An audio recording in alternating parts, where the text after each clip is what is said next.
of sickness get sickness benefit, medical benefit. So to whom it is applicable? Under section 212 of the Act, it is applicable to non-seasonal factories employing 10 or more persons. Previously for establishments it was 20, but now it is universal, 10 persons in all factories and in all establishments. Section 1(5) of the Act, the scheme has been extended to shops, hotels, restaurants, cinemas and so many other. Here it is 20. Again this needs to be replaced. Probably this is old, so it is 10 or more persons. The existing wage limit is 15,000, you all know. As far as finance part is concerned, means contribution is concerned, you know that 1.75% of the wages of the employees and 4.75 of the wages is contributed by the employers. And those workers who are getting up to rupees 100 a day are exempted from payment of their share of contribution. What is contribution period and what is benefit period? This is important to understand. So financial year you make it in two parts, it becomes the contribution period, and subsequent to that, after 3 months, the benefit period starts. That is, contribution periods are April to September and October to March, and corresponding benefit periods are January to June and July to December. Now, what are the benefits? Under section 46 of the ESI Act, total 6 social security benefits have been conferred on employees working with various organizations. First is medical benefit. The treatment is given to the workers through dispensaries, through here we do not have in Haryana, IMP system is also there, and now it is being made universal. So there may be IMP system, insured medical practitioner system in Haryana also. West Bengal and Mumbai are having it, Maharashtra are having it, IMP system. But in case of Haryana, we are having through dispensary and hospitals. The treatment is given through. So this benefit is available from day 1. The day worker is enrolled, the day worker is registered with ESIC. He is entitled for it. And again, there may be the people who may say that the contract workers do not get it. Every worker who is in insurable employment, you must understand two words while understanding the ESI Act. One is insurable employment and second is contribution payable. You may not have paid wages, but if it was payable, and you may not have registered the worker, but if he was in insurable employment, meaning thereby, for example, sometimes you may have the inspection and some inspector or now social security officer will say that you have these omitted wages on repair and maintenance. Some carpenter comes there, he does a job of 200 rupees or 500 rupees. Some mechanic comes and he does some work. Since he is in a, what is insurable employment?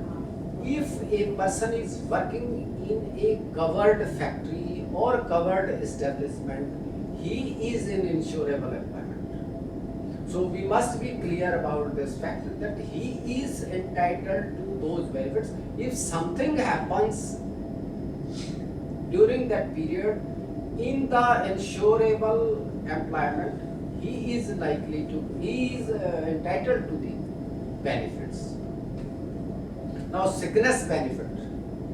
The word temporary is wrongly written here. It is sickness benefit. Sickness benefit means a person is reimbursed. It is a cash benefit. The first medical benefit was in the kind.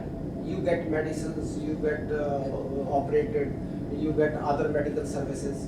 But when we talk of sickness benefit and other benefits now onwards, they are all paid in cash through the branch offices. Here I may add, most of you know also, but since organizational part it was mentioned by Nansab also, so we have one sub-regional office at Gurgaon for the registration and compliance part. Then we have 4 branch offices, one at Rajiv Chowk, one at Dunda Heda, one at Manesar and one at Dhanu Heda. There is a pay office, the smaller office is called a pay office also at Sona. Probably it is not working. Since I am now not part of ESI, so I may be sharing something which I must not have shared at the time. But it needs to have more. We will come to that aspect also, how much we need. We need to have more branch offices nearer to the locations of the workers, because now Gurgaon, or now we may call it Gurugram. How happy you are about Gurugram? Not too much. So this Gurugram may need more offices, more dispensaries. Now only 5 dispensaries in Gurgaon. 2 of the dispensaries, 3 of the dispensaries are located. 2 of the dispensaries are located at civil lines. One at Udyog Vihar, one at Sector 37, and one in the eastern part, Kanhai, or like that. So, and workers, there are 5.5 lakh workers registered with the ESIC in Gurgaon. One dispensary at Manesar. There are some 75,000 workers registered at Manesar. There is one at Dharu Heda, one at Rewari. Of course, 2 are sanctioned for Rewari. And Manesar also needs 2-3 more dispensaries. Gurgaon needs 4-5 more dispensaries as per norms. Anyhow, this is the organizational part. What structure? We have 2 hospitals, one at Gurgaon. It is 100 bedded, but 25 bedded have been added in the same space. Then there is 100 bedded hospital at Manesar. Of course, these hospitals are very good, air conditioned, having all the 12 facilities also. But the number of workers, it is huge, and we need at least one more 500 bedded hospital in Gurgaon for meeting the requirement. Otherwise, there will be rush, and people must be facing problems. That part we have to, even through Safe in India, we are taking up this part with higher management headquarters of ESIC. Then we were talking of sickness benefit. Sickness benefit is just when somebody is ill, sick, he goes to the dispensary, the doctor advises him rest, and he gets leave from the work, and he gets 70% of his wages per day, daily average base, as cash benefit from ESI offices. Now there is extended sickness benefit, meaning thereby, if it is prolonged, the disease is for a long period. Subsequently, I'll be discussing in detail. Similarly, enhanced sickness benefit, maternity benefit for women workers, disablement benefit, dependents benefit, funeral expenses. I'll discuss in detail in the next slides. So first is medical benefit. What is medical benefit? It consists of full medical, but the Act says reasonable medical care, including hospitalization. One more thing I'd like to add here. ESI Act has 100 sections. These are, when we say act, it is an act of the Parliament of India. And since Parliament cannot discharge every duty on its own, it delegates powers to central government. It is a central act, so it delegates powers to central government, meaning thereby Ministry of Labour and Employment, to make rules, and rules should not be inconsistent with the act. All legal people understand it. The rules, they have to be framed, and they have been framed, and they should not be inconsistent with the sections of the act. Then the central government is also not administering the scheme directly. So then there is a body, autonomous body called ESI Corporation, and ESI Corporation has powers to make regulations under the rules. So the corporation has been delegated power by the act and by the central government to frame regulations to facilitate day-to-day working of the ESI scheme, and it is its execution in the field. So that is how we understand the nuances of the legality. There is an act, there are ESI rules, there are ESI general regulations. So this we were discussing medical benefit. Medical benefit consists of full medical care, but now I would say we should follow the act only. It is reasonable medical care, including hospitalization, free of cost medicines to the insured persons in case of sickness, employment injury, and medical. So whatever these three contingencies require, he should get full treatment. He should get, he is entitled for treatment. Sometimes people may face difficulties. Anyhow, he or she is entitled under the act. So medical benefit, it starts from day one, and now the word has come, reasonable medical care. It includes OPD, free drugs, medicines, and treatment, I would say, is entitled. Then there is temporary, this word has been, this temporary, you may please remove from here. Sickness benefit first. What is the eligibility? He must have contributed for 78 days. For cash benefit to have, he must have, because we saw there is a contribution period and there is a benefit period. So when he contributes during the contribution period, during the benefit period, if he has worked for 78 days and paid contribution, he is entitled for the cash benefit of sickness during the sickness. So for how long it is available? For 91 days in two consecutive benefits. It is not that he is throughout the, he will continue that. So sickness benefit he will get for 91 days in a year, or we may say two consecutive benefit periods. And the rate is 70% of the average daily wages. Then there is ESP, enhanced sickness benefit. It is in case of certain diseases that when he is, although he has contributed for 78 days, but for those diseases he gets it for more than that sickness benefit of 91 days. So this is special case when there is tuberculosis and when there is vasectomy.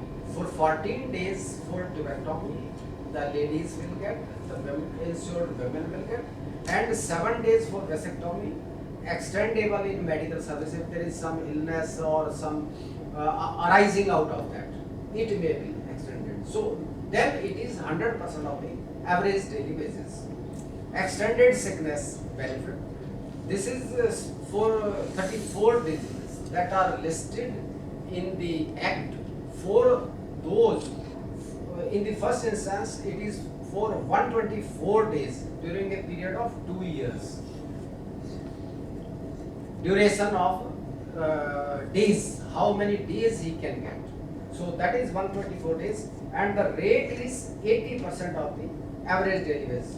He was getting 70% in sickness benefit, now it becomes 80%, and in enhanced sickness benefit, that is 100%. Then there is dependent benefit. Some fatal accidents occur. You must be sending the accidents report of the persons who died due to employment injury. In those cases, the dependents get the benefit. It is available from day one.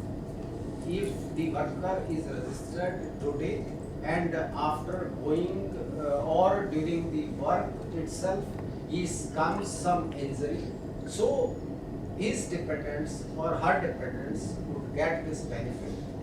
Its duration, life, whole life, to the widow or until her remarriage.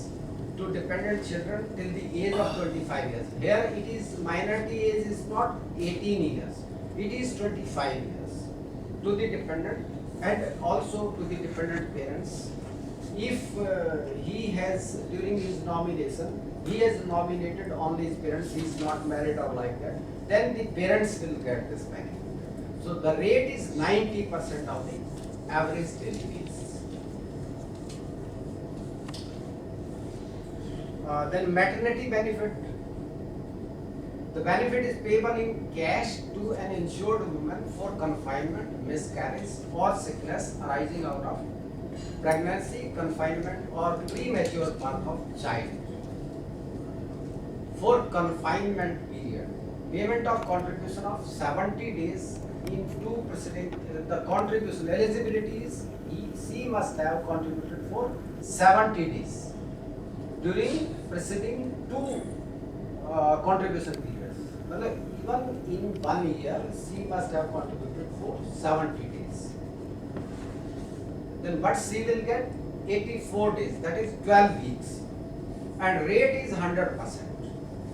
In case of marriage, the benefit is for 6 weeks, that is 42 days. 100% again rate that is of daily basis.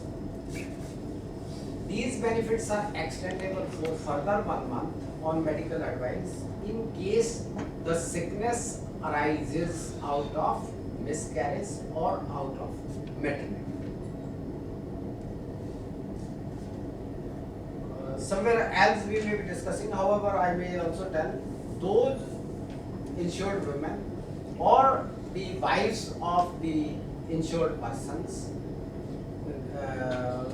the delivery happens to be outside the ESI medical care system, then a medical bonus of 5,000 is given to that insured person or insured woman. That is called medical bonus or confinement expenses. Then there is disablement benefit.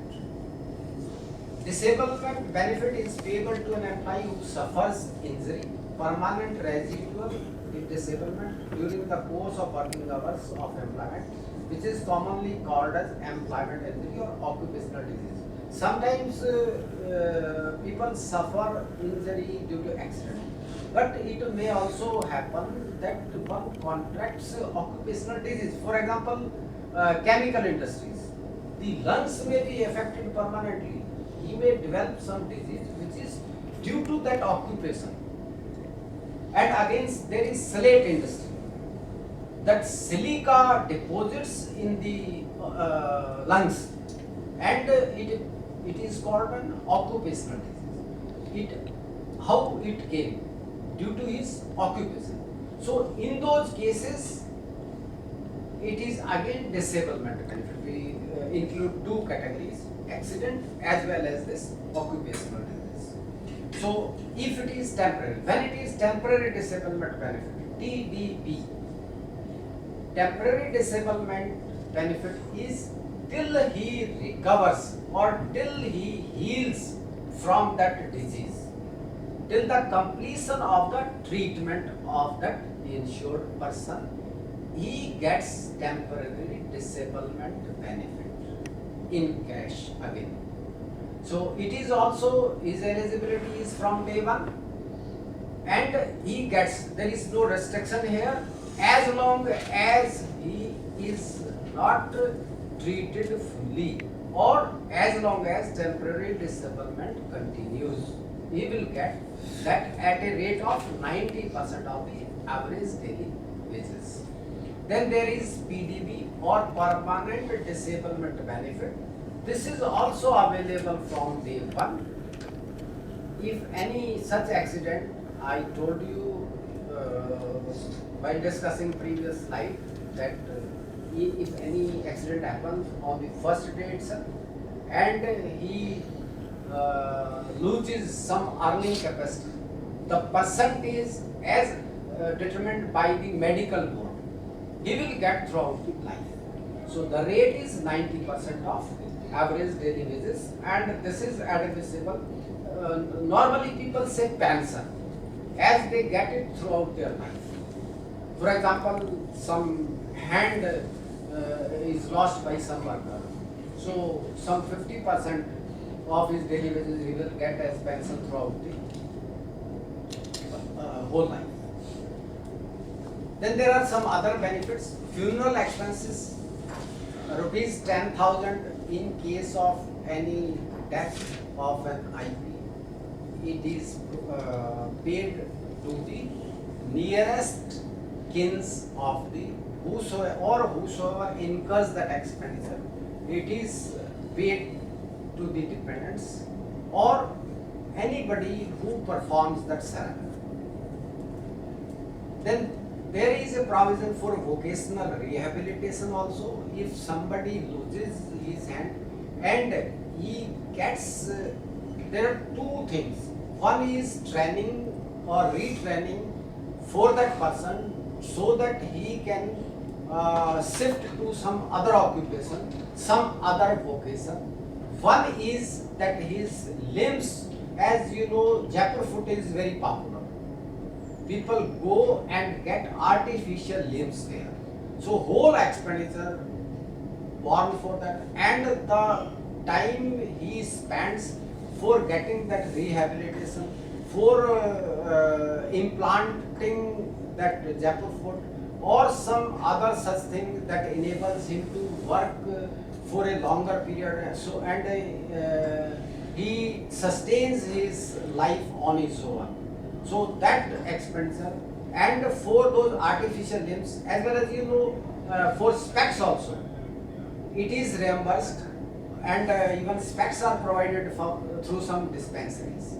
So these are the things which come under this rehabilitation. I told you it may be physical rehabilitation. Then there is old age medical care. The biggest relief for the retired workers, 10 rupees per month, 120 rupees per annum. No person on earth can get the full medical care benefit in 10 rupees per month or 120. This is the highest, I would say, this is the peak of ESI scheme. When you contribute only 120 rupees per month and you get whole, you see, in the old age you have more diseases, you are prone to other things also.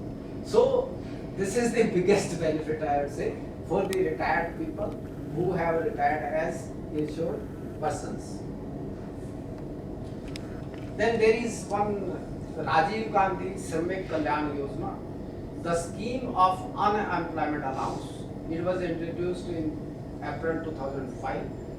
Under this scheme, an insured person who becomes unemployed after being insured 3 or 4 more years due to closure of factory, establishment, retrenchment, or permanent invalidity are entitled to unemployment allowance equal to 50% of wages for a maximum period of 1 year. Medical care for self and family from ESI hospitals, dispensaries during the period IP receives unemployment allowance also is given.